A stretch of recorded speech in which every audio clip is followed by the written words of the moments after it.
بیٹے پر آ جاتا ہے۔ اگر باپ نے دنیا کے اندر رہتے ہوئے کسی ضرورت کے تحت اس نے اگر قرض لیا ہے اور اچانک اس کی وفات ہو گئی، قرض وہ نہیں چکا سکا، تو باپ کا جو قرض ہوگا وہ بیٹے کی ذمہ داری یہ ہے کہ اس قرض کو ادا کر دے۔ بیٹے پر لازم یہ ہے کہ اگر باپ وفات پا چکا ہے تو بیٹا دیکھے کہ اگر اس کے باپ نے کسی کا قرض دینا ہے تو اس کو ادا کرے، ورنہ اس کی روح زمین و آسمان کے درمیان لٹکی ہوئی ہوتی ہے۔ جب تک آپ قرض نہیں ادا کریں گے مرے ہوئے شخص کی، آپ کی یہ ذمہ داری بنتی ہے کہ آپ معاشرے میں دوڑ دوڑ کر، سماج کے اندر دوڑ دوڑ کر پوچھیں کہ دکان والوں سے، پڑوسیوں سے، جہاں آپ کے ابا اٹھتے بیٹھتے ہو، جہاں آپ کے ابا کا جمتا ہو، وہاں آپ پوچھیں دوڑ دوڑ کر کے کیا ہمارے ابا کا کوئی پیسہ بچا ہے، ادھار ہمارے ابا نے کھایا ہے یا کسی ضرورت کے تحت لیا ہے۔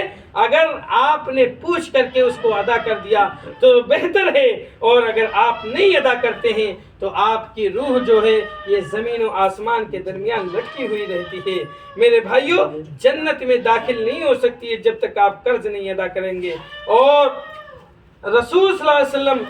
اس کی بڑی تلقین کیا کرتے تھے قرض ادا کرنے کی، یہاں تک کیا آتا ہے کہ اللہ کے رسول صلی اللہ علیہ وسلم اس وقت تک کسی کا جنازے کی نماز نہیں پڑھا دیتے تھے جب تک یہ پوچھ نہیں لیا کرتے تھے کہ اس شخص کا قرض ادا ہوا ہے کہ نہیں ہوا ہے۔ میرے بھائیوں،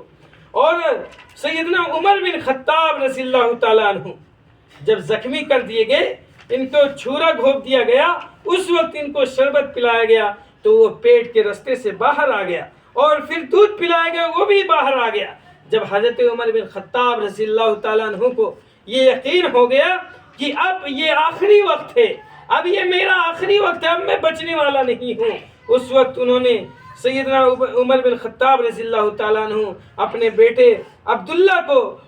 بلا کر تفصیلی وصیت فرمائی، مطلب بتایا کہ یہ چیزیں، وصیت کی مکمل تفصیل صحیح بخاری کے اندر موجود ہے۔ اس میں یہ چیز ہے کہ سیدنا عمر بن خطاب رضی اللہ تعالیٰ عنہ نے اپنے بیٹے سے کہا کہ بیٹا میرے قرض کا حساب لگا لینا، میرے قرض کا حساب لگا لینا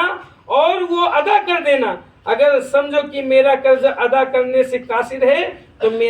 پھر میرے خاندان میں، یعنی اگر میں جو ترکہ چھوڑ کے جا رہا ہوں، جو مال و دولت چھوڑ کے جا رہا ہوں، اس سے اگر میرا قرضہ پورا نہیں ہو رہا ہے تو جو میں جس قبیلے کا ہوں، جس معاشرے میں رہتا ہوں، وہ میرے خاندان بنو عدی سے اکٹھا کر کے میرا قرضہ ادا کر دینا۔ میرے بھائیوں، ہم اور آپ سوچیں کہ ہم معاشرے کے اندر رہتے ہوئے لوگوں کو قرضہ لے کر کے مر جاتے ہیں، اور بعد میں جب جنازہ رکھا ہوا ہوتا ہے، لوگ وہاں اعلان کرتے کہتے معاف کر دیا۔ معاف کرنا دنیا کے اندر ہے، یہ بندوں کا حق ہے، جب تک آپ بندے سے معاف نہیں کرائیں گے تب تک آپ کا حق یہ معاف نہیں ہوگا میرے بھائیوں۔ اور دوسرے جو صحابی رسول ہیں، ان کا یہ ہے کہ وہ عبداللہ ابن زبیر ابن عوام رضی اللہ تعالیٰ عنہ ہے۔ میرے بھائیوں، کہ زبیر ابن عوام رضی اللہ تعالیٰ عنہ کہ انہوں نے کہ جب ان کا مرنے کا وقت آیا، وہ اپنے بیٹے کو بلا کر کے کہتے ہیں کہ میرے بیٹے جاؤ دیکھو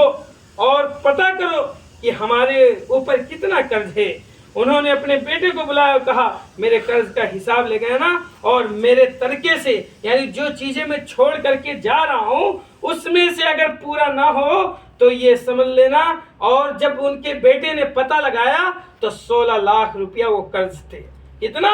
16 لاکھ روپیہ قرض تھے۔ اور بولے کہ عبداللہ بن زبیر کہتے ہیں کہ ہم نے اپنے باپ کے قرض کا حساب کیا تو وہ 16 لاکھ قرضہ بنا۔ رسول صلی اللہ علیہ وسلم کے ایک صحابی تھے، انہوں نے کہا کہ عبداللہ ابن زبیر کو کہنے لگے اگر آپ سے قرضہ یہ 16 لاکھ ادا نہ ہو سکا تو ہم سے کچھ تعاون لے لیجئے گا۔ لیکن عبداللہ ابن زبیر فرماتے ہیں کہ میرے والد نے کہا ہے